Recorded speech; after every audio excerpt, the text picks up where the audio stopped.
Well, hello, everybody. My name is Craig Parks, and I'm honored to serve on the board at Mission Possible. Been on the board for a number of years, working with Tim Penson, who's here.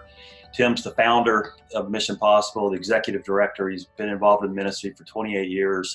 Mission Possible is involved in children's ministry and family ministry in the community. You might know us through Church Under the Bridge. A lot of people often know us just from that name itself. But we, like everybody, are in the same kind of situation that everybody is globally. And so we've asked Tim to kind of give us an update of what's going on with the ministry, some of the challenges, and then maybe some encouraging words that he can share with us. So this is the beginning of a series of what little webisodes we're doing. So you'll be hearing other partners in the East Austin area that we'll be talking to in the days and weeks ahead. So first of all, Tim, thanks so much for being with us today. It's good to be with you, Craig. So Tim, talk about, if you think of all the various ministries that Mission Possible has, where are you today? What's in operation? What's not in operation? What's the latest? Well, those are all excellent questions. I think when we look back at Mission Possible, we found that, about 12 days ago, we made a choice to cancel our camps because that was the thing that was right on the horizon of what we were doing.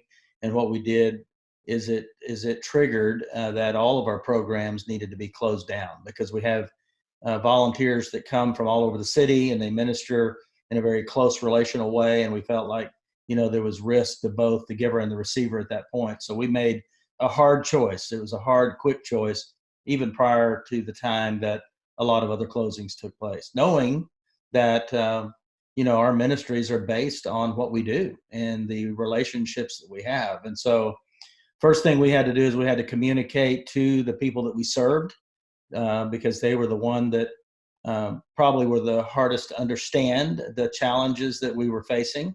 We were a couple of days from our camp, and it was really difficult for the kids to see that camp shut down. And so Jessica, our child and family minister, has been very proactive in how to interact with the children on an ongoing basis, doing tutoring and things like that. Most of our kids have smartphones or have availability to some sort of internet.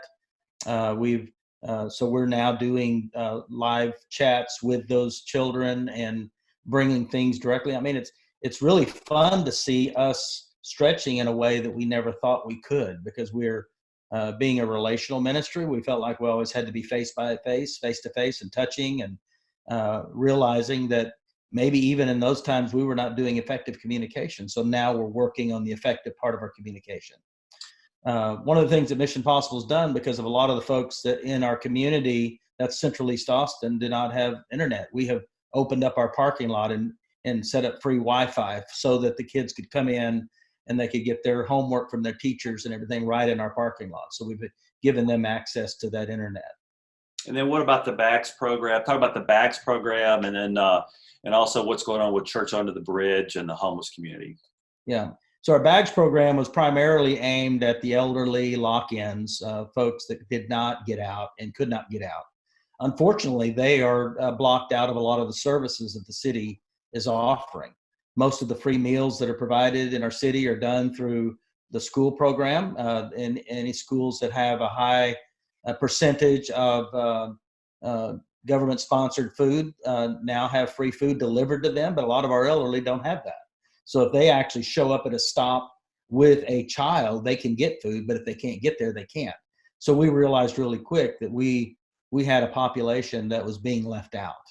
And so what we're doing now is trying to devise a package program where churches can take boxes and package up non-perishables, seal them off, spray them with a 10% bleach solution on the outside, make sure that they're gloved up, and we will hand deliver those to the porches of the individuals that need them. So just things like that, being really creative. As far as Church Under the Bridge, what we're doing is trying to do drive-bys, go by and roll down our windows. A lot of campers under the bridge where we used to, more so than when we did the Church Under the Bridge service, but a lot of folks are coming there for services that will be handed out to them. So they seem to be in pretty good spirits. They're kind of living in their own camp. The spiritual piece that we normally bring at Church Under the Bridge is missing.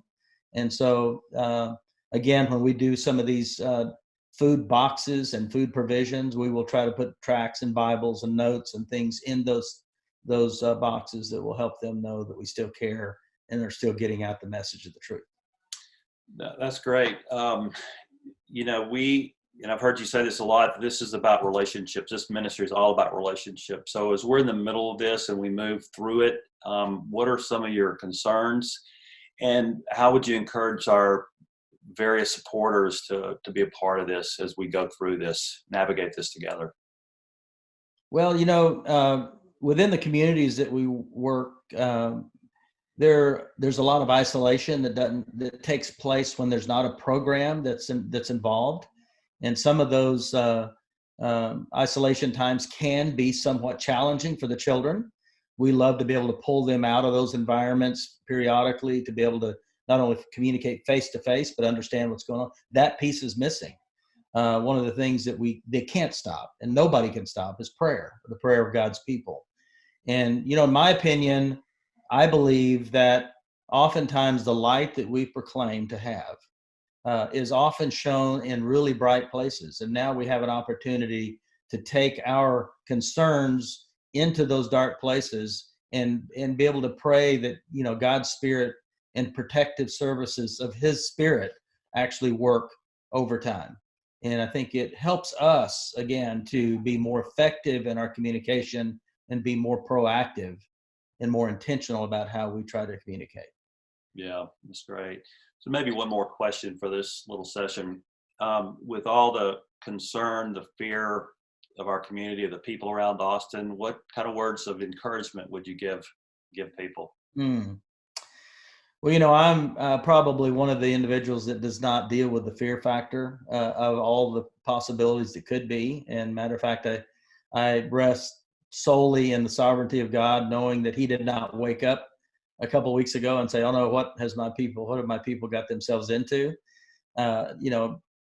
I believe that God knows our sorrows and our pains. I know that He never sleeps and He never slumbers. And as I saw a picture of a sparrow in the hand of an individual the other day, and I just was reminded of that verse. It said, "For I know He cares for me because His eye is on the sparrow, and I know He cares for me," the old hymn. And so I'm not discouraged. I don't believe that God has abandoned us. I believe He's called us for such a time like this, for the church to be the light on the hill, to be the encouragers of those that are fearful, and to be those that are not driven by fear, but are driven by the one who is greater than the one that is in the world, and that is the one that lives within us. So be encouraged.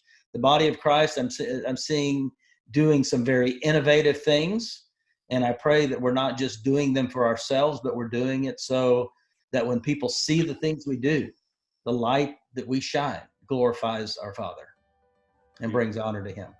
It's beautiful, Tim. Thank you. And for all of you out there, you can keep up with the latest stuff from Mission Possible at mpaustin.org. Tim, thank you for your heart, your passion, your leadership, and appreciate so much what you guys all do. Thank you, Craig. Good to be with you today.